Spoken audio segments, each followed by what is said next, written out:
Perkenalkan,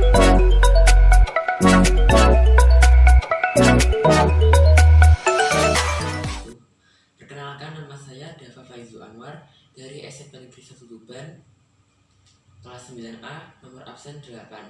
Hari ini saya akan mempresentasikan hasil belajar saya mengenai perjuangan fisik mempertahankan NKRI, yaitu pertempuran Medan Area dan Bandung Lautan Api.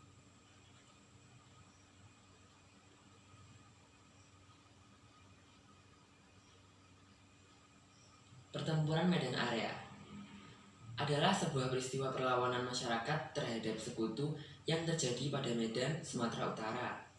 Pada 9 Oktober 1945, di bawah pimpinan T.E.D. Kelly, pendaratan tentara sekutu ini diikuti pasukan sekutu dan Nica yang dipersiapkan untuk mengambil alih pemerintahan. Kedatangan tentara sekutu dan Nica ternyata memancing banyak sekali insiden terjadi di hotel yang terletak pada Jalan Bali, Kota Medan, Sumatera Utara pada tanggal 13 Oktober 1945. Saat itu, seseorang penghuni merampas dan menginjak-injak rencana merah putih yang digunakan pemuda Indonesia. Hal ini mengundang kemarahan pemuda Indonesia, Barisan Pemuda, dan TKR. Mereka bertempur melawan sekutu dan Nica dalam upaya merebut dan merogoh alih gedung-gedung pemerintahan menurut tangan Jepang. Inggris mengeluarkan ultimatum kepada bangsa Indonesia supaya menyerahkan senjata pada sekutu. Ultimatum ini tidak pernah dihiraukan. Pada tanggal 1 Desember 1945, sekutu memasang papan yang bertuliskan Fixed Boundaries Medan Area, dalam kurung, batas resmi wilayah Medan di berbagai pinggiran Medan. Tindakan sekutu itu merupakan tantangan bagi para pemuda. Pada 10 Desember 1945, sekutu dan Nica melancarkan serangan besar-besaran terhadap kota Medan. Serangan ini menimbulkan poli korban di kedua belah pihak. Pada April 1946, sekutu berhasil menduduki kota Medan. Untuk sementara waktu, pusat perjuangan masyarakat Medan kemudian dipindahkan ke Sianta. Sementara itu, perlawanan pada Laskar Pemuda dipindahkan keluar kota Medan. Perlawanan terhadap sekutu semakin sengit pada 10 Agustus 1946 di tebing tinggi.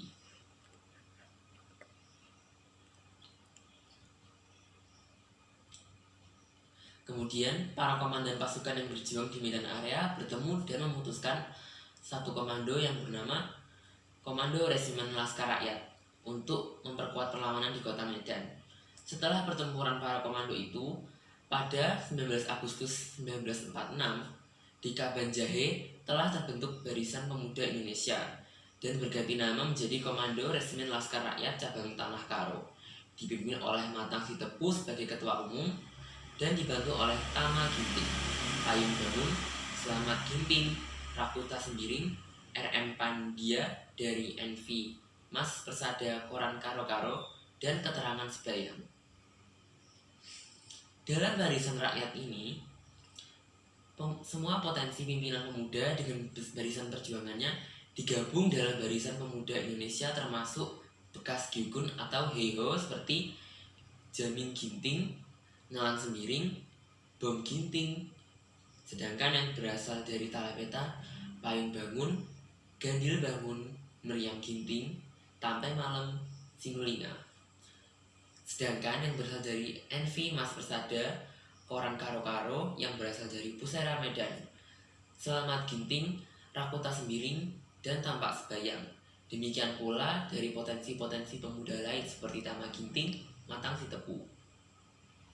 Dalam proses sejarah selanjutnya, Komando Laskar Rakyat kemudian berubah menjadi PKR, yang merupakan tentara resmi pemerintah, di mana Jamin Ginting ditetapkan sebagai komandan pasukan teras bersama-sama Nelang Sembiring dan Bom Ginting dan anggota lain seperti Slamet Ginting, Naud Bangun, Rim Ginting, Kapitan Purba, Tampak Sebayang, dan lain-lain. Pada umumnya, yang menjadi anggota PKR adalah bekas anggota Gyugun atau Heiho dan barisan-barisan bentukan Jepang. Jamin Ginting merupakan bekas komandan peleton Gyugun yang ditunjuk menjadi komandan batalion PKR Tanah Karo. Untuk melanjutkan perjuangan di Medan, maka pada bulan Agustus 1946 dibentuk Komando Resimen Laskar Rakyat Medan Area. Komando resimen ini terus mengadakan serangan terhadap sekutu di wilayah Medan. Hampir seluruh wilayah Sumatera terjadi perlawanan rakyat terhadap Jepang, sekutu, dan Belanda. Pertempuran itu terjadi di daerah lain juga, antara lain di Brastami, Padang, Bukit Tinggi, dan Aceh.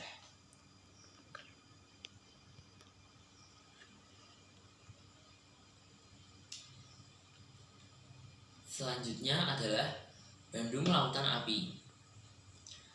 Bandung Lautan Api adalah suatu peristiwa kebakaran besar yang terjadi di kota Bandung, Jawa Barat pada 24 Maret 1946. Sekitar 200.000 penduduk Bandung membakar rumah mereka dalam waktu 7 jam dan meninggalkan kota menuju selatan Bandung. Pembakaran tersebut dilakukan untuk mencegah tentara sekutu dan Nica Belanda agar tidak menggunakan Bandung sebagai markas besar bagi pasukan militer mereka. Berikut tanggal-tanggal penting yang telah saya siapkan pada presentasi saya.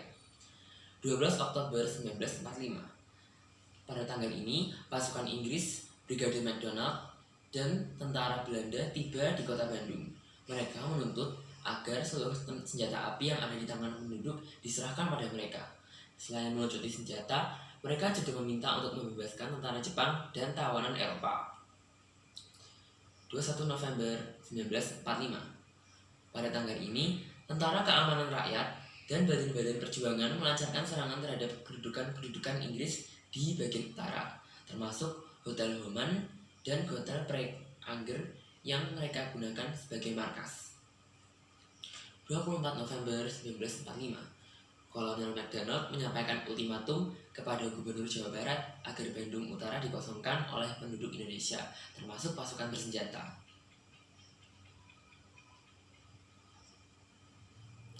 Selanjutnya, 25 November 1946. Kemudian dilakukan perundingan antara RI dan sekutu pada 25 November 1945. Hasilnya, membagi kota Bandung menjadi 2 wilayah dengan batas jalan kereta api. Wilayah utara menjadi wilayah kekuasaan sekutu, dan wilayah selatan adalah kekuasaan Indonesia. Sekutu meminta rakyat yang masih berada di bagian utara untuk pergi. 23 Maret 1946.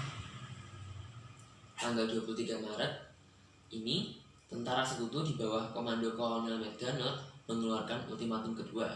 Bandung Selatan harus dikosongkan oleh rakyat sipil dan milisi Indonesia. Tuntutan itu tentu ditolak dengan keras oleh TRI. Kemudian, pada tanggal 23 Maret 1946 pada pukul 21.00, bumi hangus, kota pun dilakukan sebagian, yakni di Benci, Cikadas, Braga, dan Tegalega. Dan gedung pertama yang dibakar adalah Bank Rakyat. 24 Maret 1946. Eksekusi membumi hanguskan Bandung dilakukan pada dini hari 24 Maret. Dengan terbakarnya kota Bandung, maka sekutu tidak bisa memakai Bandung sebagai markasnya. Serangan dan aksi pembakaran dilakukan oleh pejuang yang berjumlah 200.000 orang dalam waktu 7 jam saja.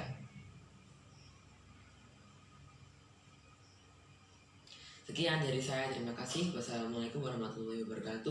Mohon maaf kiranya ada kekurangan dalam presentasi saya. Sekian.